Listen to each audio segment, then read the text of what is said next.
Good evening and welcome to tonight's webinar on coronavirus update. Firstly, I'd like to acknowledge the traditional owners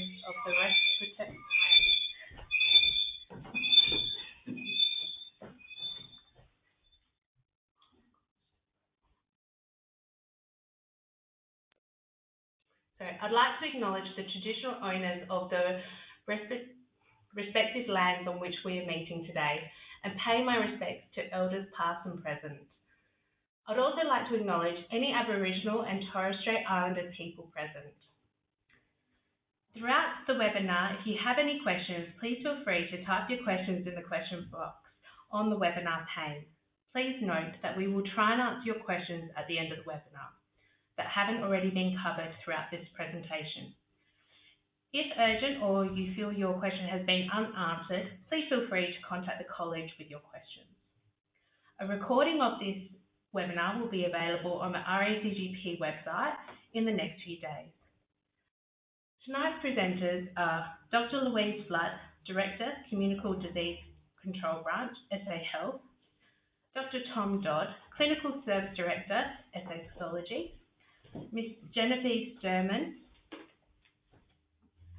Manager, Patient Services and Clinical Improvement Nursing Director, SA Pathology, Ms. Kay Lover, Clinical Educator, SA Pathology, Dr. Zachariah Bays, Chair, RACGP, SA&NT, Dr. Emily Kirkpatrick, Deputy Chair, RACGP, SA&NT.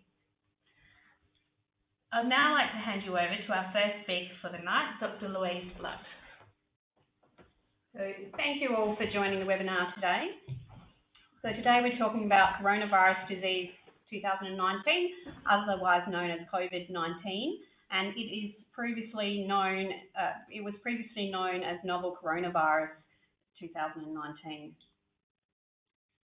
So just here you have a picture of an exhibition centre in Wuhan that has now served as a hospital, which just gives you an idea of the sorts of things that have had to happen in China to help deal with this incident.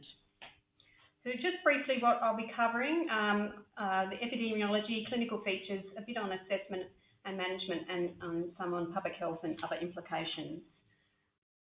So just bear in mind regarding this incident that we've only known about this for a very short time. It was only in the end of December that it was first reported by the authorities in China, and they'd only first identified an issue earlier in December, and then the virus itself was only isolated in mid-January. So every day we're getting more information about this virus, and that is resulting in more information being given and sometimes changes in recommendations. So just going through a bit of a summary of COVID-19. Firstly, the disease is called coronavirus disease 2019, COVID-19. It's caused by a type of virus called severe acute respiratory syndrome coronavirus 2, so SARS-CoV-2. It's unknown whether or not there's an animal reservoir for this. The incubation period is also unknown for sure. It's likely around 5 days and up to around 14 days. We have recently had some media type reports of longer incubation periods, but as with any body system, some people will be outliers, and so we're still thinking this is the most common incubation period of around sort of 5 days and up to about 14. The infectious period is unknown. There have been some reports of pre-symptomatic transmission. That's not thought to be very frequent, and the transmission is thought to mainly be from symptomatic people. But again, that may change when more is known about this disease. The reproduction number, R0, is estimated at around 2.3 to 3.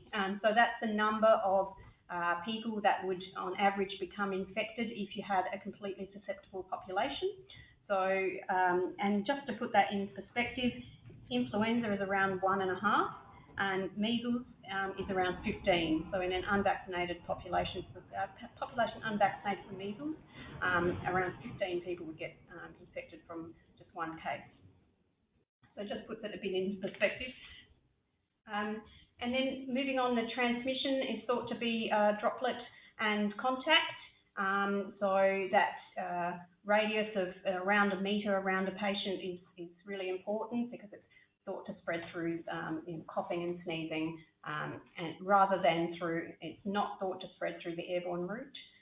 So that droplet and contact transmissions are what protection is what is recommended. And that moves on to prevention. So infection control is the main method we have of preventing this illness at the moment, as well as things like the isolation and the restrictions on entry that are currently occurring. There is no vaccine available as yet. They are developing that, but that is not expected to be available for some months.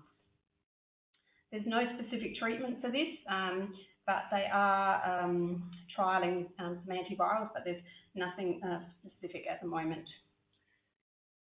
So the information on this illness is changing rapidly. So these are the case numbers that were correct as of last night.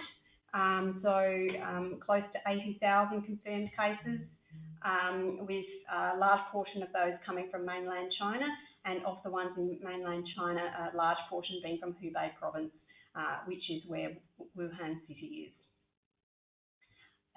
The number of cases that are confirmed really does depend on how much testing is occurring in a particular country, and so that really, and it also affects who people are testing. So if in China, understand that they were mainly testing people in hospitals, at least initially, and so that will affect your numbers, and so all that needs to be borne in mind when we look at the numbers from each country as well.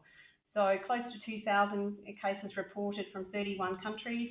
A large portion of those have been on a cruise ship that was off the coast of Japan. And then there have been large numbers in South Korea and Japan, Singapore and Hong Kong.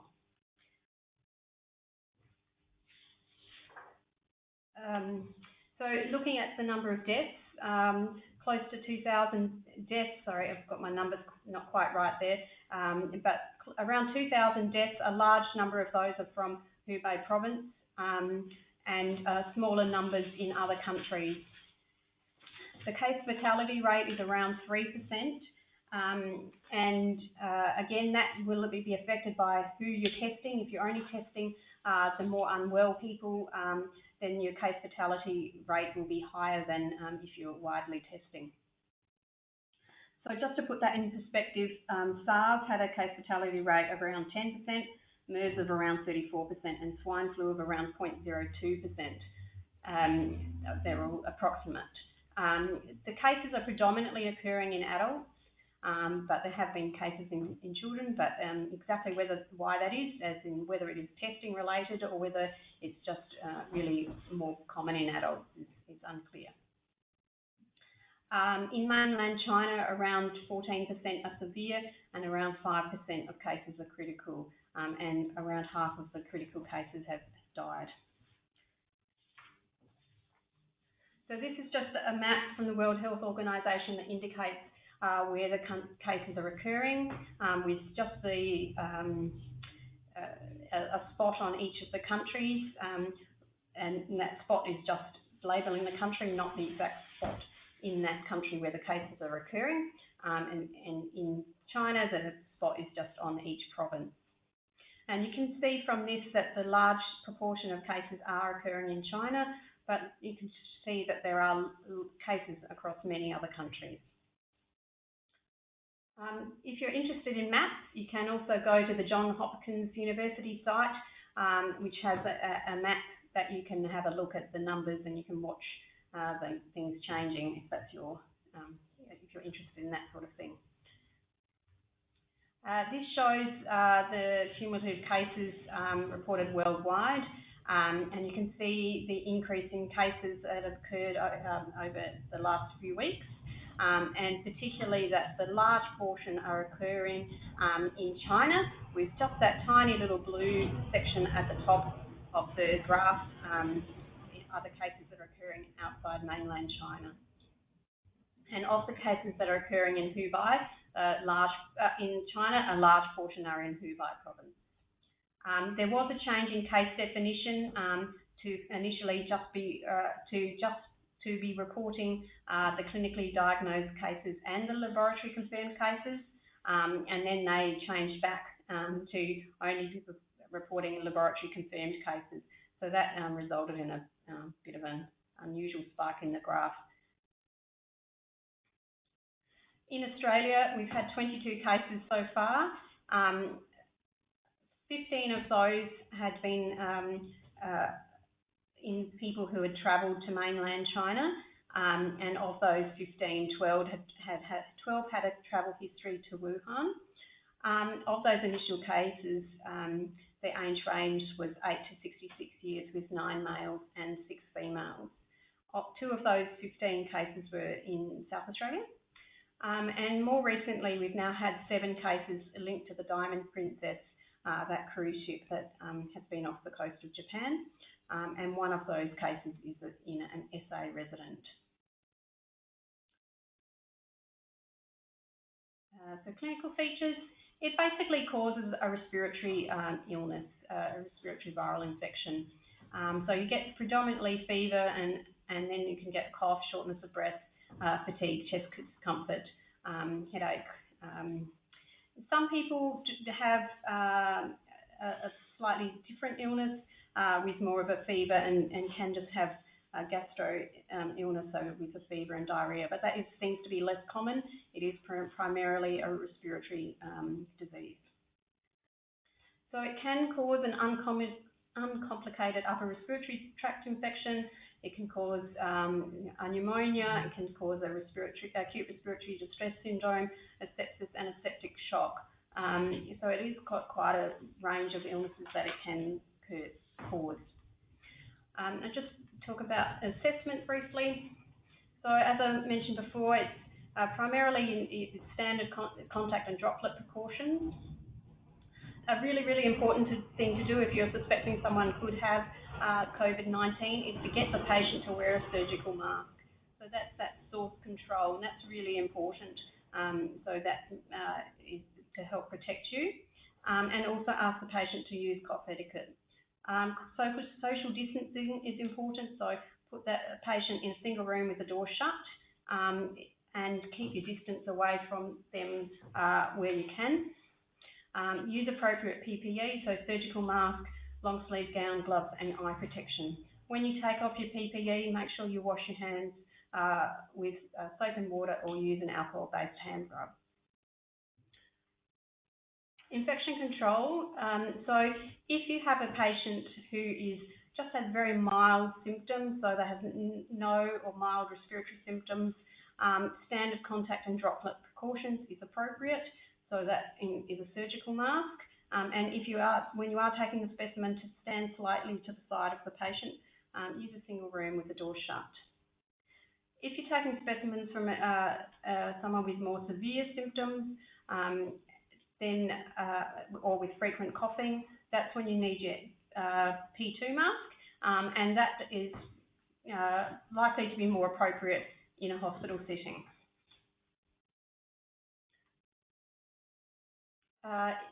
Further infection control, again more for a hospital setting, is so you shouldn't be doing aerosolizing procedures. If they must be done, they need to be done in a negative pressure room with a fit-tested P2 or N95 mask, as well as other PPE. Really stress that hand hygiene, it's very important. Use alcohol-based hand rub, or if your hands are visibly dirty, to use soap and water.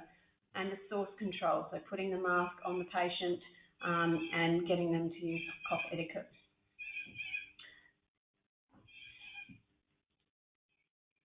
So who should you actually be considering testing? Firstly, they need to have epidemiological criteria. So firstly, the person has either travelled to mainland China in the 14 days before the illness onset, or they've been in close contact in the 14 days before illness onset with a case of COVID-19. Other people to consider testing are people who have travelled to various countries, and they include Hong Kong, Indonesia, Iran, Japan, Singapore, South Korea and Thailand. Now, we've only just added Iran and South Korea to the list. We are yet to send a public health alert out about that, and we're expecting to do that tomorrow. So if someone's had that epidemiological criteria, and then they have clinical criteria. So they basically need to have a fever or an acute respiratory infection. So if that person has meets the epidemiological criteria and the clinical criteria, then you should be considering whether consider testing them. And the SA pathology team will give you more information about the actual how to test. So a bit on the management of patients. So firstly, there's no specific treatment for COVID-19. It's basically supportive therapy, and likely this will be done in a hospital setting. So oxygen, fluid management, and antimicrobials if they're septic, for other causes, that is, and monitor for duration and manage any comorbid conditions that they might have. And as I said, antivirals are being trialled. It is a notifiable condition under the South Australian Public Health Act. So if you have a case that someone that you're suspecting or has confirmed novel coronavirus, they need to be notified to the Communicable Disease Control Branch on 1300 232 272.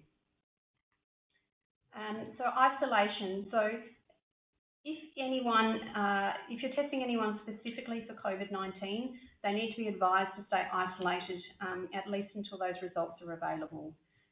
So isolation means to stay at home. Only people who usually live in the home should be at the home. They shouldn't have any visitors to the home. If someone needs to bring them food and that sort of thing, they should leave that in the door and not let the person in the house, and there should be minimal contact between the person who doesn't live in the home and the residents. So keep that social distancing. If the person does need to leave the home, and that really should only be for to seek healthcare, they should be wearing a surgical mask. Even within the home, it's best if there is some isolation of the other between the residents in the home, so keep that social distancing happening in the home where possible. And it's because that isolation is obviously quite restrictive. If you have someone who you've tested for COVID-19 who doesn't meet the other requirements for isolation, it's really, really important they're informed of their test results, so we don't have people in isolation who don't need to be in isolation. If you do have someone that you've tested for COVID-19, their test is negative, but you still, for some reason, think it's highly likely that they've got COVID-19, it's advised to retest them because a single test can be negative in someone who does have the disease. There is a fact sheet on isolation that is available on the Commonwealth website. So it's just about environmental cleaning. Use disposable patient care equipment when possible, and clean and disinfect as per the general equipment and environment. Clean and disinfect reusable general equipment and environmental surfaces, and you follow your manufacturer's instructions. Clean with detergent followed by disinfection. So either alcohol or sodium hypochlorite at a dilution of 1,000 parts per million. And use disposable cleaning and disinfection equipment where possible, and staff should be wearing appropriate PPE if they're cleaning. We do have resources regarding this. It is really, as I've tried to stress, infection control is really important for this, so encouraging patients to wear that mask, use cough etiquette, encouraging hand washing. And there is a flow chart to help guide the patients through the health system. So a bit on public health. So it has been, the World Health Organization has declared COVID-19 a public health emergency of international concern. There has been a coordinated national response to this incident.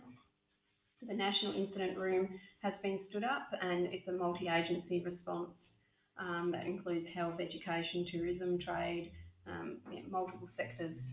There are regular teleconferences with the Australian Health Principal Protection Committee, which our Chief Public Health Officer sits on, so that's Associate Professor Nicholas Farrier, and the Communicable Disease Network Australia meets regularly, and I sit on that committee. There is a national response plan regarding COVID-19 that's available on the Australian Government Department of Health website. There's been various increased biosecurity regarding this. So for several weeks, there's been an increased screening at the airports for COVID-19. So it is a listed human disease under the Biosecurity Act 2015. So initially we were providing information to travellers who could return from China, and then it was increased where we provided screening. So basically people asked for illness, if they have any illness, and then we do screening at the airport, so as in taking swabs at the airport for people who might have the disease. And those people who've returned from China are required to isolate, and these are the people that are required to isolate. So anyone who's travelled from mainland China on or after the 1st of February, so must be isolated for 14 days after departure from China.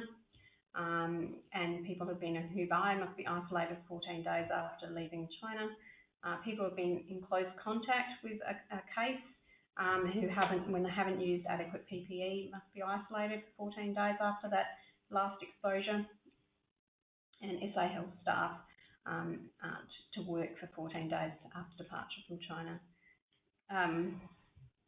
which is now covered by and now being after the 1st of February. So anyway, they should be isolated if they've returned from China. In addition, as I said, if you've tested anyone for specifically for COVID-19, they should be isolated whilst they wait for their results. If they fit into one of these criteria, they need to be isolated for that 14 days. So even if they've had a negative test, if they haven't done their 14 days and they are in one of these criteria, then they still need to be isolated for that 14 days. So a negative test earlier in that isolation period they still need to wait out that 14 days if they fit this criteria. If you're testing them and they were from one of the other countries, and you come back with a negative test and you think it's with that single negative test, you think that they're unlikely to have COVID-19, that person doesn't need to stay in isolation if they've come from one of those other countries. So the Communicable Disease Control Branch does contact tracing for patients with this. So we interview the patient or their relatives, and then we will follow up with any contacts. So any close contacts will be asked to stay isolated for that 14-day period. A casual contact would be given information about their exposure and advised to be staying, what action to take if they develop any symptoms. So this incident does have huge implications regarding resource distribution, staff and costs, and there's issues regarding fear and false messaging. There's issues regarding trade and tourism, and there's the financial costs for the people being isolated, and there have been some issues regarding racism in relation to this incident. So the real message is around testing people who you think might have the illness, isolating those people, encouraging the wash, wipe, cover messaging, and there is a lot of information on the Australian Government Department of Health website. I encourage you to look there regularly because, as I said, it is frequently changing. And any SA-specific documents go on our SA Health website. So if we put out any public health alerts, they go on the website, and in any SA-specific documents, such as those that are shown there. And so those are the websites where that information is. And I think it's time for me to pass it along.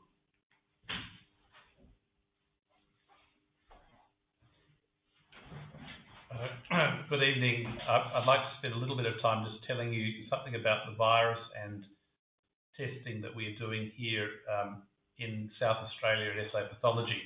So the diagram you can see is a representation of the virus, and on the envelope are these spiky proteins which give that appearance of a corona or crown, which you can actually see if you look at the virus by electron microscopy, all the little knobs sticking up from the surface of the viral envelope. And then contained within the envelope is the RNA genome, which you can see coiled there in diagrammatic form. So as Louise described, the viral name has changed recently now to the SARS-CoV-2.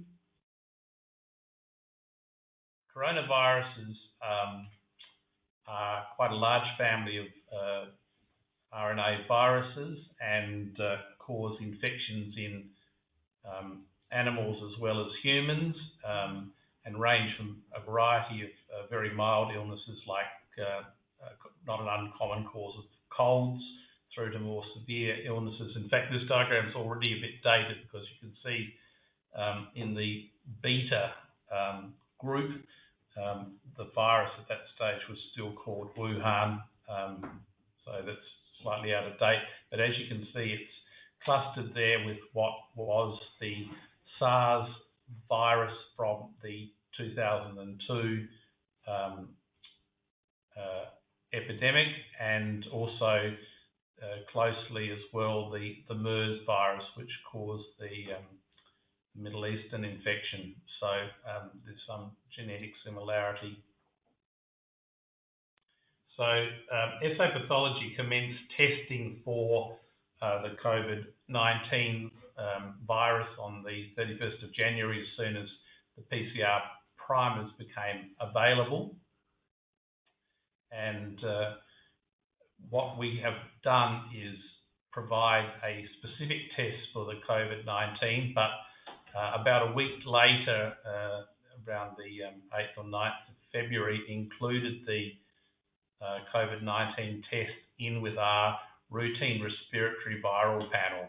And that's very important, I guess, in general practice, because it means that you'll have patients presenting with unspecified upper respiratory tract infections, and it means that you'll get the test for a variety of viruses, influenza and RSV, metapneumovirus, but you'll also get included in that the COVID-19 test as well. One of the reasons why that's valuable from an epidemiological point of view is that down the track, if there's a transmission out into the community, it'll assist with detection of unsuspected community cases. If you are clinically suspicious that the case may be a genuine case of COVID-19, it would be very helpful if you write on the clinical notes that that's the case. Obviously, if you have a high level of clinical suspicion, you'll be contacting the Communicable Disease Control Branch to discuss the case anyway. But obviously, we do the test either way. But if you are suspicious, it's helpful for us to have that information included. So we're doing this test in our normal respiratory viral panel testing laboratory, which is situated at the Royal Adelaide Hospital. We've got a large scalable capacity in that laboratory, which would usually manage all our influenza testing, for instance, during winter. So we do multiple runs each day.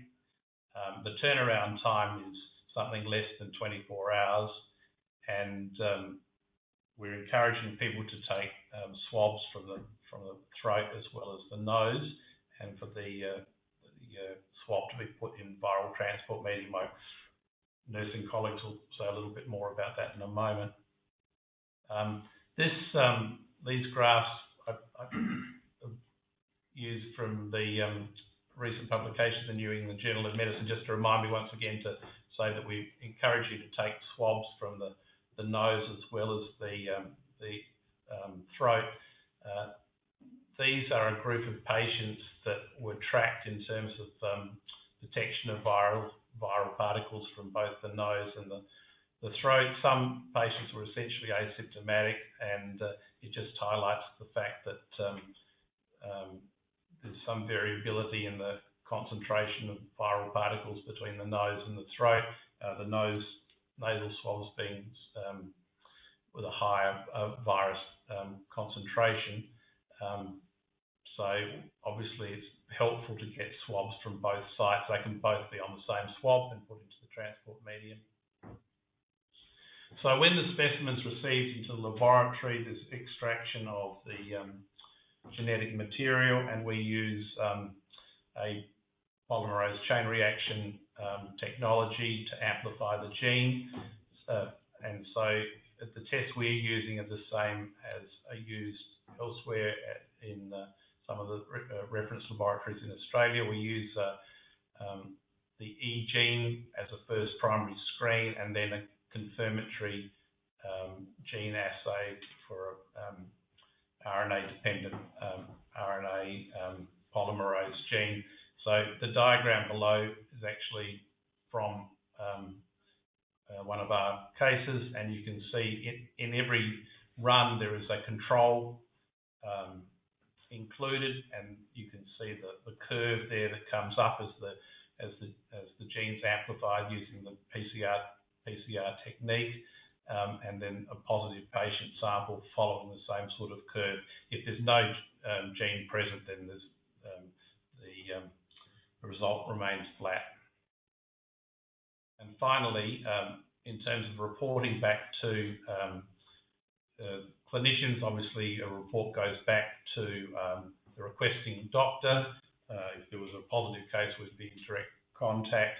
We also report on a daily basis all tests, both the specific testing for COVID-19 as well as those included in our respiratory viral panel to the results back to the CDCB each day.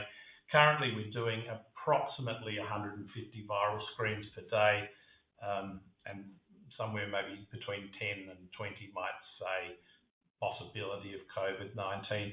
We've got the capability to escalate or ramp up the testing to in the order of thousands of tests per day if it were to come to that, and certainly we've had to do something in that order in the past to manage influenza during the peak of the seasons.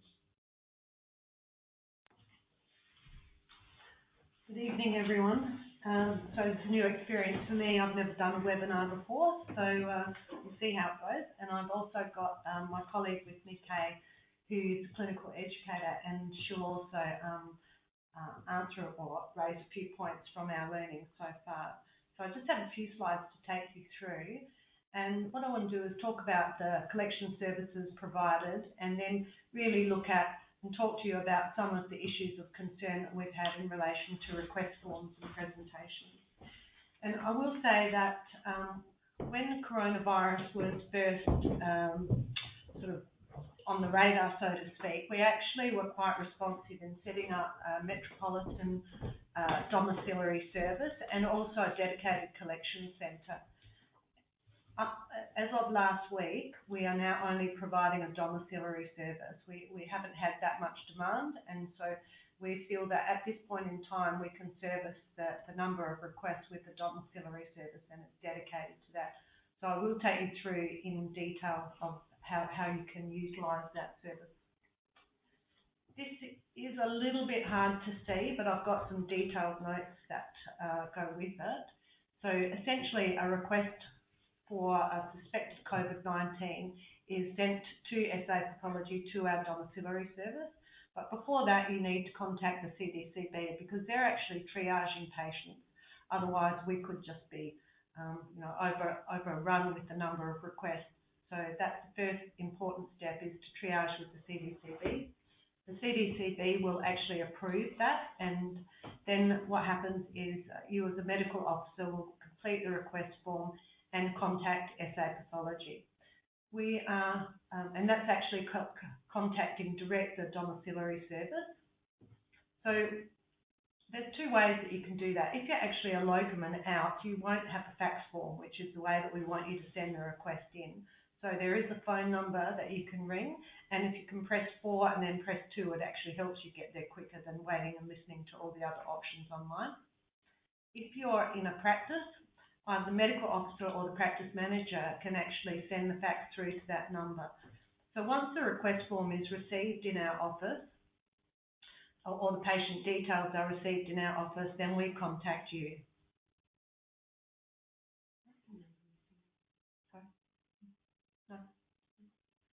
So then once we've got that information, then we will request you. And you can see up on the right-hand side, there's just some other little notes which are very hard to read from here.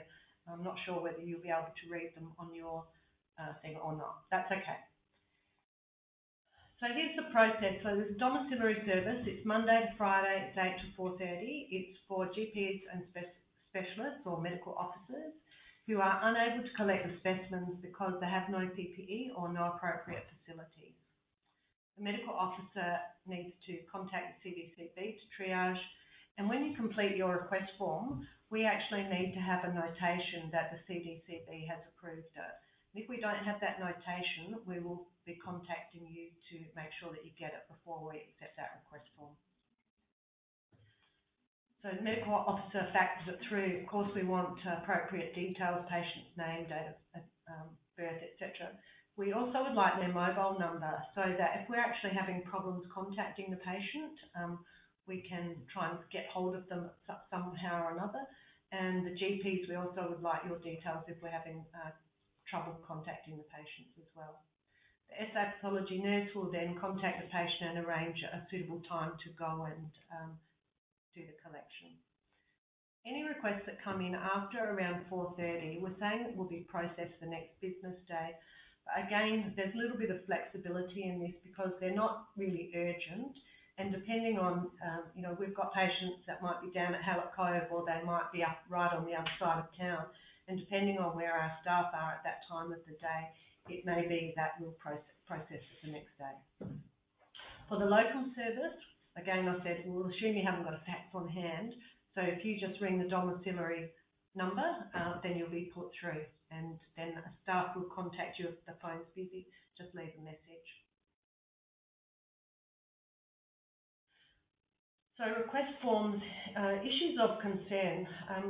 I'll just briefly touch on it and then I'll give it to Kay. But basically, that request form is such an important piece, important document because it gives us in SA pathology information about the patient and their clinical history. And some of the information that's on there has not been adequate. And Kay, I'll just let you comment on a couple of those forms that we've got there. We've had a couple come through where it's got no mention at all of any clinical diagnosis, any reason. We've got a couple that are just says upper respiratory tract infection, but they've requested the novel coronavirus. That's not adequate enough for us to go ahead and test that. We've had others that have come in where the patients have just been anxious because they've got a cold and they've just flown back from Sydney. We've got others that have, I've got a cold, but I was on a different cruise ship in a totally different other place of the world. So those sorts of things just end up not being particularly helpful. And if the patients do come into our collection centres with these, you can imagine our staff are concerned as well. So it makes them a bit anxious as well as the patient a bit anxious when we can't follow through very easily to what they need to do next. So we do isolate them, we put masks on them, and then they are instructed, the staff instructed to call me. I then need to call you as the doctor that's given the request form that hasn't been approved by CDCB. And that can be problematic insofar as whatever time of the day I'm ringing, you're not at work, the clinic is closed. Meanwhile, I've told the patient to go home and await a call from the doctor. And so they're sitting home wondering what's going on, very confused, very anxious. And one of the issues that I had was over a weekend and I couldn't get the doctor because he wasn't there from 6 till 11 and I went home at 4. So you can understand that makes it very hard and creates a lot of anxiety for the patient who's sitting there wondering who's going to contact them and tell them what's the next step. We've it's a lot of chasing up. It causes a lot of phone calls back and forth and not being able to contact you. Flu symptoms, and because the patient was anxious with another one I got, there's just many. We've had about 12 cases that have come through where it hasn't been approved by CDCB, and it does take an awful lot of time to actually get to the bottom of all of this and send the patient onwards. Yeah, and I guess what Kay's talking about there is these are the patients that walk into any one of our 45 collection centres. And some of our collection centres are incredibly busy. So you've got a room full of people that might be immunocompromised, they might have any number of conditions, there may be children there. And, you know, we've had one person that came from the doctor, hopped on the bus, and this one was waiting for a home collection, hopped on the bus, but before they went home, they went shopping in the city. So they're walking around the city and then travelling. So no mask, nothing. So really, it's reiterating everything that everybody's already said about approvals, masks, isolation, go home, wait for the results of the test. And waiting for us to contact them from a DOMS perspective as well. The doctors have rung, they've sent us the form, they've done everything right, and we get to the person's house and they aren't there because, as Jen said, they have decided to go shopping or visit their mum on their way home. And so I think the importance of them going straight home with a mask and waiting for our call absolutely needs to be reiterated. Yeah. And so now I'm just I'm just going to take you to the SA Pathology website, where we've got some information that links up to a number of other places as well. So we've set up this site for you, which is specifically on coronavirus. So that link will take you directly there. It's on our public website. You'll see over here we've got links to the other, federal government, SA Health, etc. In here, that one there is about how do you access the domiciliary service. So it's got a little bit more detail than what I went through on the PowerPoint. But that's in there, and we've got that set up so that it's just a single page of information plus a flow chart so that you can print it off and have it easily accessible in your surgery. Over here, we've also got how to collect a sample. So, Kay, do you just want to talk through that? Sure. It just goes through that it's the green top swab that you take it. That swab's got the viral transport medium in it. Goes through nicely what personal protection is required. And there's been an addition made to that with regards to if it is mild symptoms that you need the surgical mask, but if they have got more severe symptoms, then they're to use the N95 mask. This may be that you've only just started to recognise that they have got quite severe symptoms, perhaps before they've gotten into the hospital, whether or not you can take the swab or whether you want them to go home and wait for us to take it. It's, if they're at severe symptoms, then they do need to be given the mask, sent straight home, and an N95 will be what's used to collect that sample.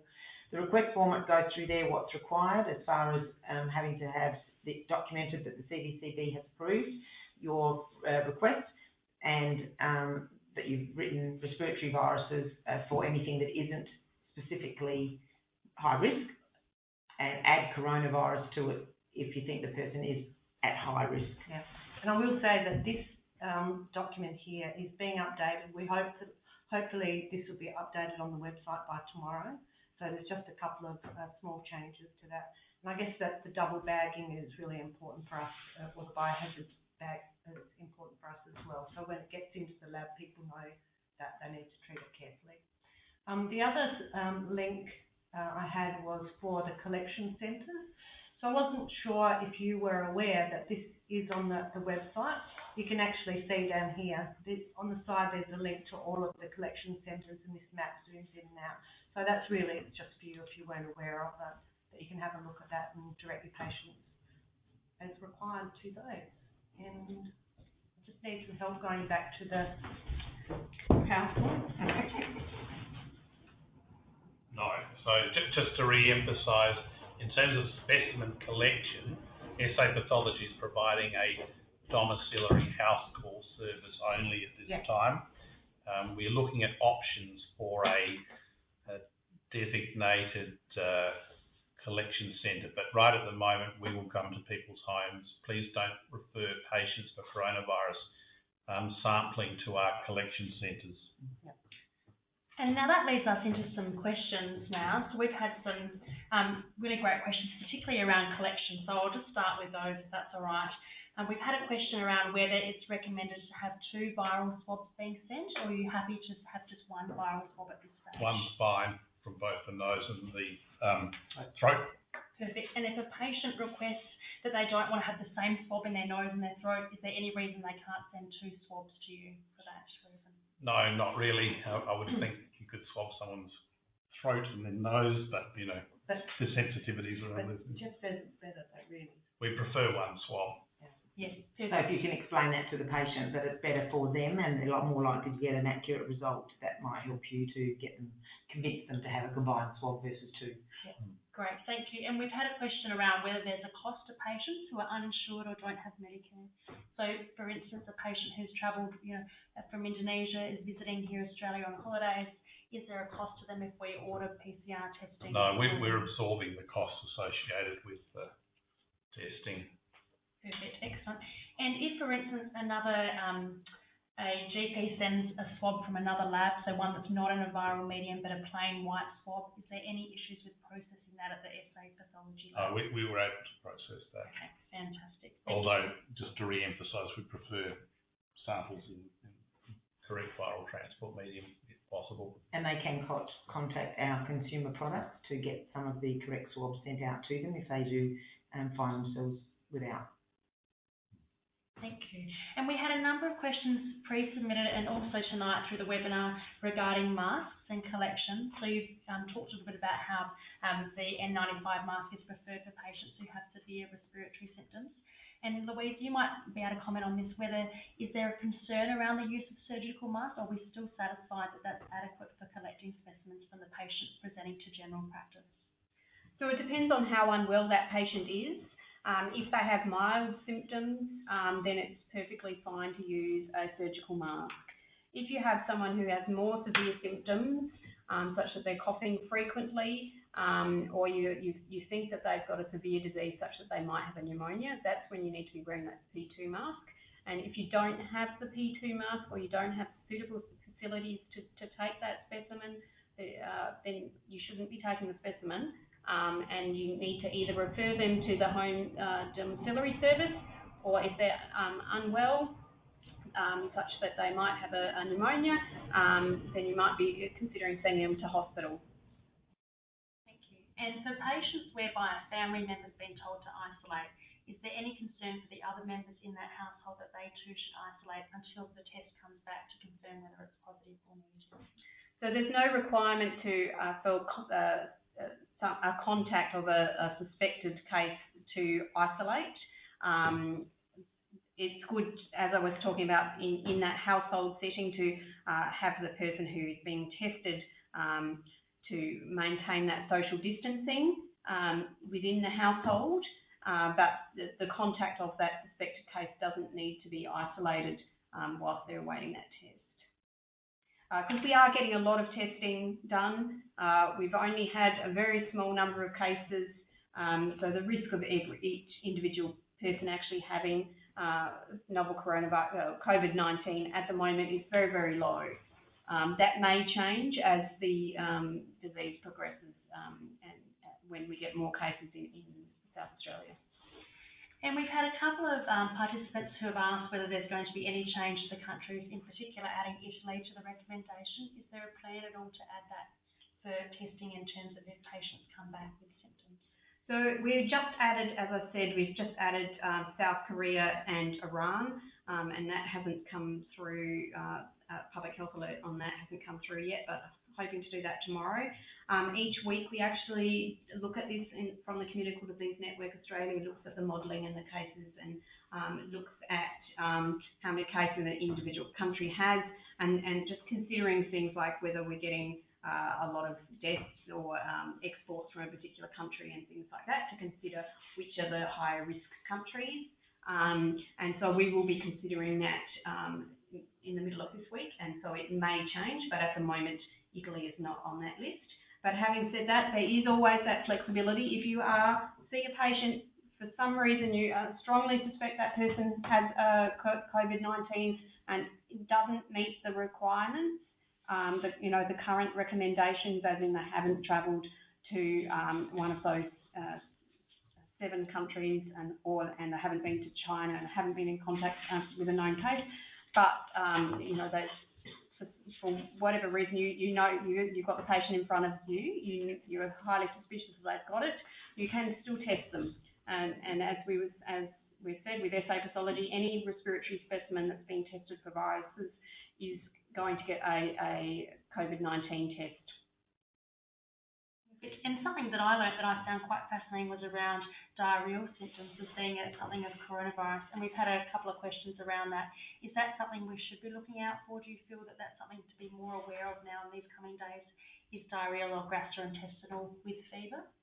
So, as I said, it is primarily a respiratory illness, but there have been some cases that have just had the fever and then some more of those gastrointestinal illness symptoms, but that's not the usual presentation. It's more a respiratory illness. And we've had a question around SA pathology testing. Is there a plan to have any rural testing, particularly down in Mount Gambier or some of the other sites, in terms of the ability for domiciliary based? Not at this time. And another question that's come up quite frequently throughout this has been, what do we do with the travellers who present to the GP clinic? So people who are planning to go away on a holiday, particularly, for instance, Singapore for a holiday, is there any advice regarding not travelling to these areas at this stage, or do you have words of caution you think we should be saying to these patients before they embark on these trips? So the recommendations get changed on Smart Traveller. So just the general recommendation of if someone's travelling, they should check Smart Traveller before they travel to see what the precautions are for the particular country they're travelling to. And just to reiterate, we've had a few questions around automatic testing. I think we've answered that it's automatically added onto the PCR, which is quite unique here in South Australia. And there's been some comments as well around, in terms of the N95 mask, is there a plan at all to distribute out to GP clinics so that there's a spare stockpile in case we have high-risk patients coming in? I don't know if there's any comments around that at all. So regarding the N95 and P2 masks and versus the surgical mask, just as I've mentioned, the social distancing is really important, and get that mask on the patient. If you've got someone who has more severe symptoms, keep your distance from that patient. If you don't have the N95 mask, you shouldn't be taking a specimen from them. If that person is more unwell, you should be organising for them to go to hospital. And something I found quite interesting that came in our pre-submitted questions was around what obligation do we have as GPs to require or compel patients to undertake mandatory testing if they come back from, say they've come back from Hong Kong displaying symptoms, we're concerned that they might have coronavirus and we want to test them. Is there any obligation or any requirement that we have to compel them to be tested for coronavirus? So that's an interesting one. It is a notifiable and a controlled notifiable condition.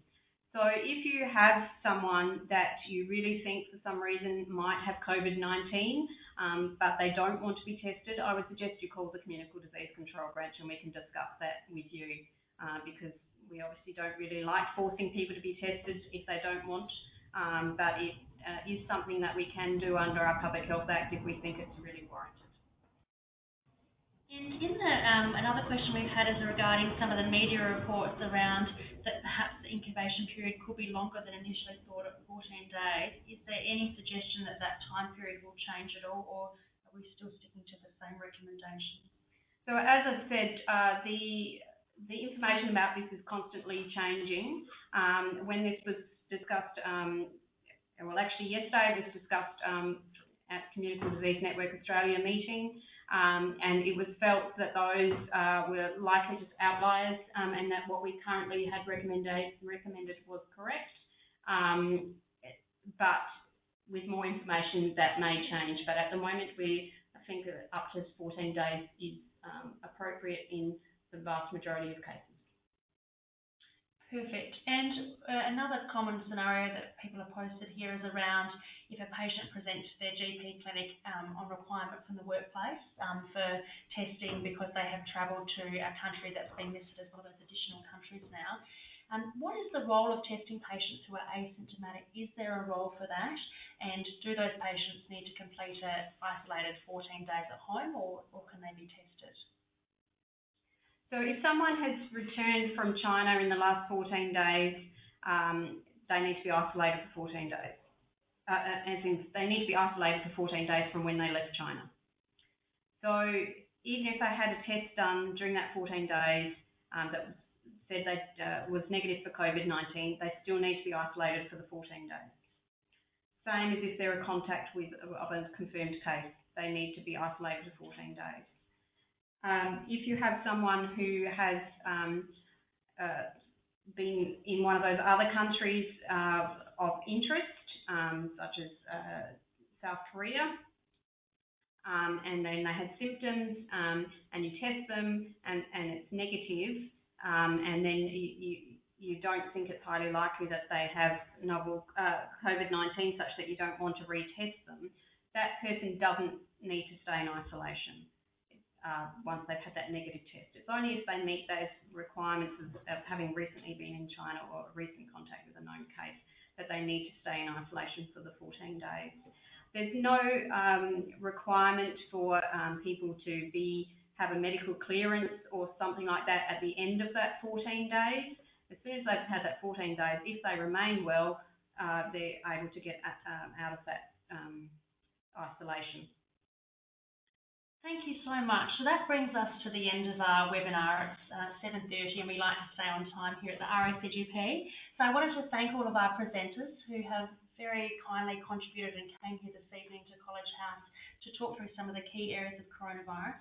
And as mentioned earlier, or you may not have heard earlier when we were doing the introduction, we're very happy to have urgent questions or questions that you don't feel we've adequately answered emailed through to us at the college, and we'll facilitate getting answers back to you for those questions. So thank you once again for coming here this evening. And we will be having the recording of this evening's webinar available on the RACGP. Yes, I think that might have been missed at the beginning, but we will be uploading. Thank you so much.